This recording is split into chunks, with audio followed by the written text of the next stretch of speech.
Hi guys, you're welcome to a brand new tutorial. In this tutorial, I'm going to be teaching you how to make an A-line dress with a yoke and an inverted pleat at the center with a short sleeve. Can you see the inverted pleat at the center? It's looking very cute. So if this is what you're interested in, please stay to the end and don't forget to like, subscribe and hit on the notification bell.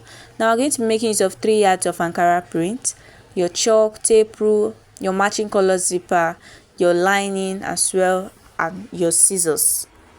Now the first thing I did was to fold my fabric into two with the width. Can you see it's folded into two?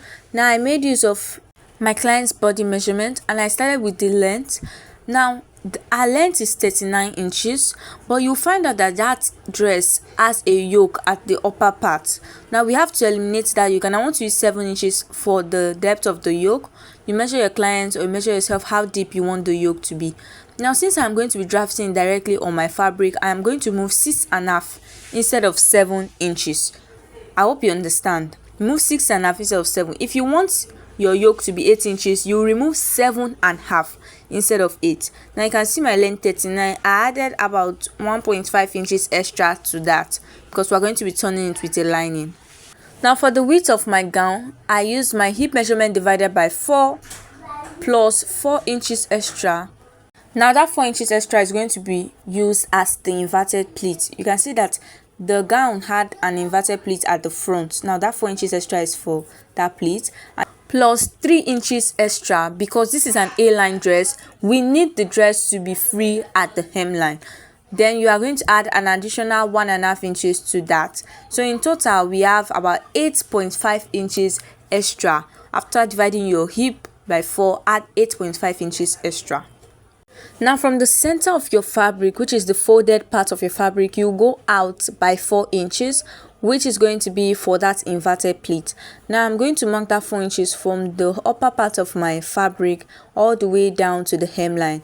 That zebra pattern at the upper part that's the area I'm going to be using for the upper part, and this flowered area will be for the lower part. So I'm going to take that 4 inches all the way down and I'm going to connect it using my ruler. As you can see, I have gone ahead to connect the lines together. Please subscribe to my YouTube channel and click on the notification bell to be notified whenever I upload a new video.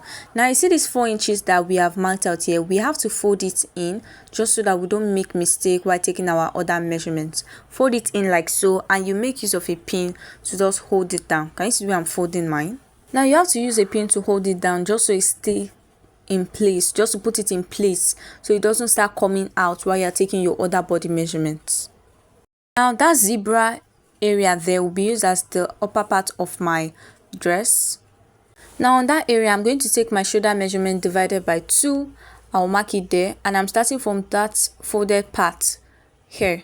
You can see where I started my measurement from. After marking that out, from that point I am going to come out by 2 inches. Now to get my vertical measurement, I am going to go up by 6.5. Remember my yoke depth is 7, but I went up by 6.5 instead. Now from that point, I am going to come down to my under bust point and I will mark it out. Go down to your waistline and you mark it out. Now from that waistline, you have to go down to your hip line, which is going to be 8 inches. Now from that 6.5 again, I went down to my armhole depth and I used my shoulder measurement divided by 2 for my armhole depth and I marked it out. So right now we have all of our vertical measurements: our armhole line, our under bust line, our waistline and our hip line. Now on my armhole line there, I am going to take my bust measurement divided by 4 and I will mark it out. After doing that, on that same line, I am going to take ½ inch for ease and I'll mark it out. After dividing your bust by 4, add ½ inch for ease, and then I'm going to add about 1.5 inches for my sewing allowance. After that, I came up by 6.5 inches again and I went down to my under bust line, which is 14, and I added 14.5 rather. On that point, I am going to divide my under bust measurement by 4 and I'll mark it out. So at this point, I realized I haven't added my sewing allowance, so I just went on to add it at my bust area. Now at that under bust line, after dividing your under bust by 4, add 1 inch for ease and then you add 1.5 inches for sewing allowance. Now, just because it's an A-line dress, we don't need to take the waist measurement now. Just hold on. We have to move to the hip. For an A-line dress, the waist area is not always fitted. I hope you understand. To always give that A shape. Now on the hip line, I'll divide my hip measurement by 4. I'll place it there, and then I'll add 1 inch for ease because we need the hip area to be a bit free. And then I'm going to add 1.5 inches for sewing allowance.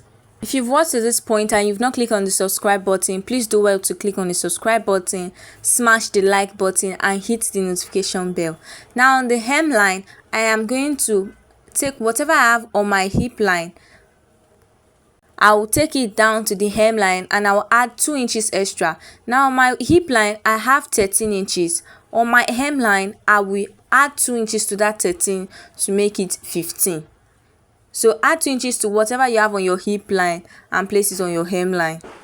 Now I'm going to start connecting my body measurements together. I'll connect from the bust to the under bust like so, and then from the under bust I will connect it to the hip in a very nice way. Just look at where I'm connecting mine. I know you will feel like, why haven't we taken our waist measurement? Just hold on, I am going to show you how to do that. Now can you see it like this? Now I'm going to connect from my hip all the way to the hemline like so. Now just go ahead and extend the waistline like so, because this A-shaped dress is going to be having a pocket at the side. Okay, now before we start creating the pocket, I just want to show you something concerning that waist measurement. Now I divided my waist measurement by 4 and I'm going to place it there and I'll mark it out. Now when I measure the remaining allowance, I notice that I have 1 inch for ease and 1.5 inches for sewing allowance, and you can see it's perfectly accurate. So go ahead and confirm your waist measurement before you cut it. Okay, if it has the same measurement, then you're on the right track. Okay, now from that waistline I will go out by 2 inches just to extend that area. Then I'm going to add extra fabric to create the pocket. Now from that waistline, I'll go down to 7 inches to mark my pocket depth. On that same line, I'm going to come up by 2 inches, which is going to serve as my pocket width. I'm going to continue marking the 2 inches all the way and connect it together. Now I'm going to form my armhole curve and connect it like so. The next thing I'm going to do is to start cutting this out, following the lines that I've already drawn. Now I'll start cutting from the upper part there all the way to the waistline. When I get to that pocket area, I'll take a turn. I'll cut out the shape of my pocket. I'll go down and then I'll start cutting again till I cut out following the lines that I've already drawn. After cutting it out, this is what you should have. If you followed me to this point, please don't forget to hit the subscribe button and like this video. Now I'm just going to give it a notch at that area there, that center point, that area where we want our inverted pleat to be. Now the hemline there at the side, I'll go up by 1.5 and notch it, because that is where the length is going to end. We are going to be turning it with a lining. Now I'm going to be introducing this fabric right here to you. I made use of the patterned area for the yoke just so it aligns properly and look very unique. So now this is my yoke right here. It's folded into 2. Now do you remember the length of my yoke is 7 inches? I'm going to add 1 inch extra to it to make it 8 inches. That's half inch for joining it to the bodies and half inch for joining it at the shoulder. For the width, I made use of my shoulder measurement divided by 2 plus 2 inches extra. Just wanted it to be wide. Okay, so later I'm going to trim it out.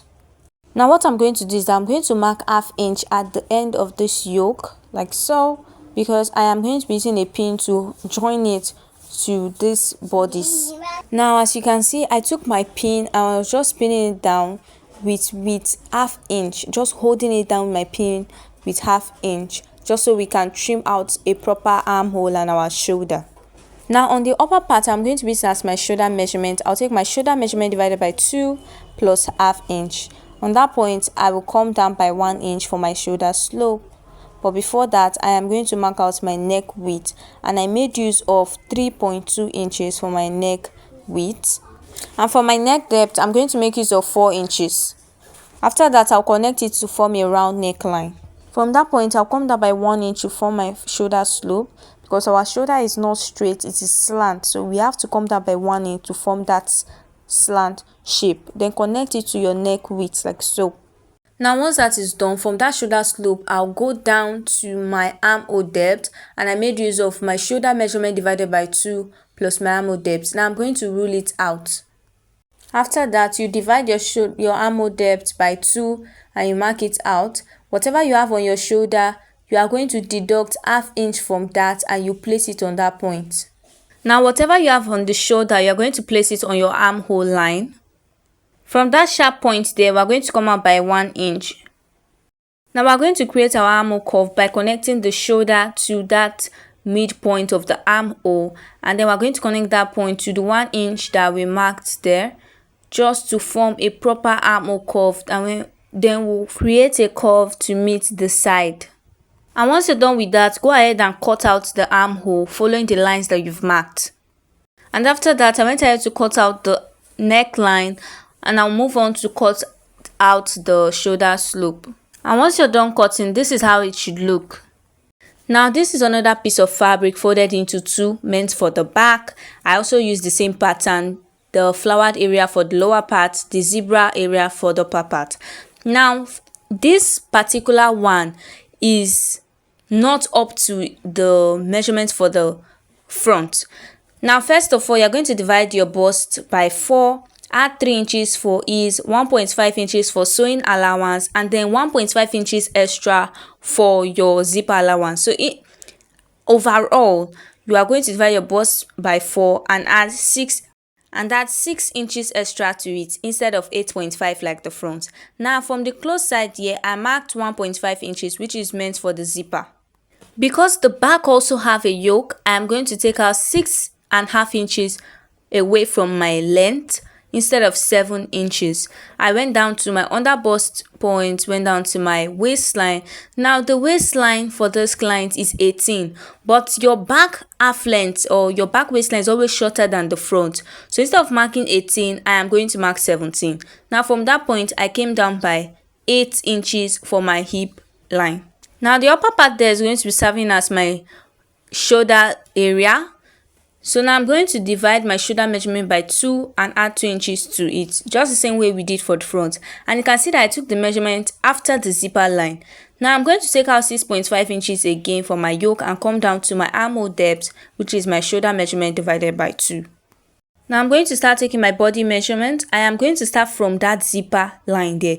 No, that's 1.5. After the 1.5, start from after the 1.5. Okay, I'm going to take my bust measurement divided by 4. I'll add ½ inch for ease and 1.5 inches for my sewing allowance. My under bust line, I'll take my under bust measurement divided by 4 plus 1 inch for ease and then 1.5 inches for my sewing allowance. Now on my hip line, I'm going to take my hip measurement divided by 4 plus 1 inch for ease and 1.5 inches for sewing allowance. We are going to skip the waist measurement for now, just the same way we did for the front. Now you're going to take whatever you have on your hip line, add 2 inches to that and place it on your hemline. Now after that, I went on to connect the lines together from my bust to my under bust, from the under bust to my hip, from the hip to the hemline. After that, I'm just going to create an armhole curve on that area.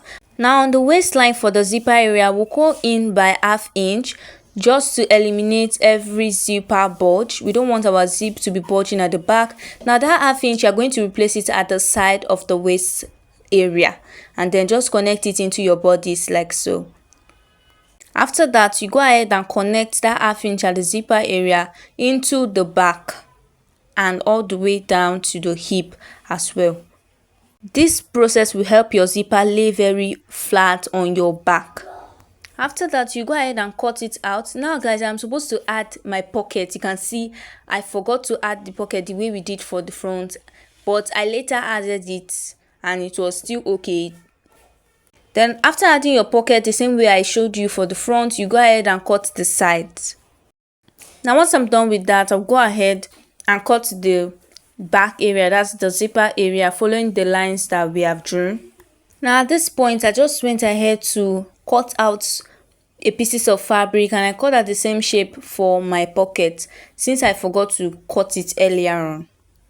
Now here is my yoke for the back piece. For the width, I made use of my shoulder divided by 2 plus 2 inches extra for ease, and then 1.5 inches for zipper, because my zipper is going to be extending all the way up to my yoke.